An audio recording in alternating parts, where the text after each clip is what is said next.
পদত্যাগ করতে যাচ্ছেন উপদেষ্টা নাহিদ ও আসিফ। রাজনৈতিক পালাবদল চলছে বাংলাদেশে। এই প্রেক্ষাপটে জুলাই বিপ্লবে নেতৃত্ব দেওয়া ছাত্র জনতার নতুন রাজনৈতিক দল দ্রুতই আত্মপ্রকাশ করতে যাচ্ছে। আগামী 15 ফেব্রুয়ারির মধ্যে দল ঘোষণার আগেই সরকার থেকে পদত্যাগ করতে যাচ্ছেন অন্তর্বর্তীকালীন সরকারের তথ্য উপদেষ্টা নাহিদ ইসলাম এবং যুব ও ক্রীড়া উপদেষ্টা আসিফ মাহমুদ। আর আগামী জুন মাসে পদত্যাগ করতে পারেন সরকারের আরেক উপদেষ্টা মাহফুজ আলম। দৈনিক আমার দেশ পত্রিকার এক প্রতিবেদনে এমনটা জানানো হয়েছে। প্রতিবেদনে বলা হয়েছে, নতুন দল প্রথমে আহ্বায়ক কমিটি ঘোষণা করবে। কমিটির সদস্য সচিব হতে যাচ্ছেন নাহিদ ইসলাম। ছাত্রদের নতুন দলের গঠনতন্ত্রের কাজ চলমান রয়েছে বলে জানা গেছে। সম্প্রতি বিএনপি মহাসচিব মির্জা ফখরুল ইসলাম আলমগীর এক বক্তব্যে ছাত্রদের প্রতিনিধি সরকারে রেখে তাদের নেতৃত্বে রাজনৈতিক দল গঠন করে নির্বাচনে আসলে তা মেনে নেওয়া হবে না বলে মন্তব্য করেন।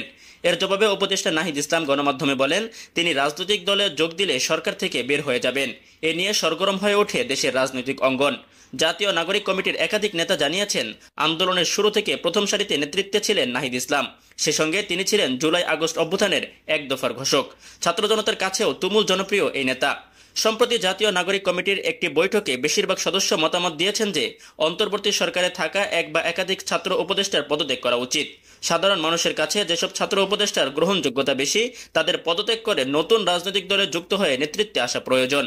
জাতীয় নাগরিক কমিটির কেন্দ্রীয় যুগ্ম আহ্বায়ক আরিফুল ইসলাম আতিফ গণমাধ্যমকে বলেন, জুলাই গণ অভ্যুত্থানের শহীদ, আহত এবং জনতার আকাঙ্ক্ষা হচ্ছে অভ্যুত্থানে যারা নেতৃত্ব দিয়েছেন তারা সরকার থেকে পদত্যাগ করে নতুন রাজনৈতিক উদ্যোগে নেতৃত্ব দিবেন।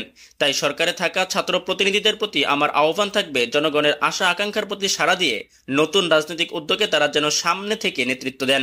আদিব আরো বলেন, বাংলাদেশের কৃষক, শ্রমিক, ছাত্র জনতা অধীর আগ্রহে অভ্যুত্থানের নেতৃত্বের দিকে তাকিয়ে আছে। যেভাবে ফ্যাসিস্ট খুনি হাসিনাকে নামিয়েছে, তেমনিভাবে রাষ্ট্রের প্রতিটি ক্ষেত্র থেকে ফ্যাসিস্টদের দোসর ও সহযোগীদের তাড়িয়ে মানবিক মর্যাদা সম্পন্ন কল্যাণকামী রাষ্ট্র গঠন করবে ছাত্র সমাজ। জাতীয় নাগরিক কমিটির মুখপাত্র সামান্তা শারমিন বলেন, ছাত্র উপদেষ্টাদের কে বা কারা পদত্যাগ করবেন তা চূড়ান্ত হয়নি। এসব বিষয় নিয়ে আলোচনা চলছে। তবে একটি বিষয়ে চূড়ান্ত সিদ্ধান্ত হয়েছে, যারা সরকারে থাকবে তারা রাজনৈতিক দলে যুক্ত হতে পারবে না। এই ক্ষেত্রে রাজনৈতিক দলে যুক্ত হতে হলে অবশ্যই সরকার থেকে পদত্যাগ করে আসতে হবে।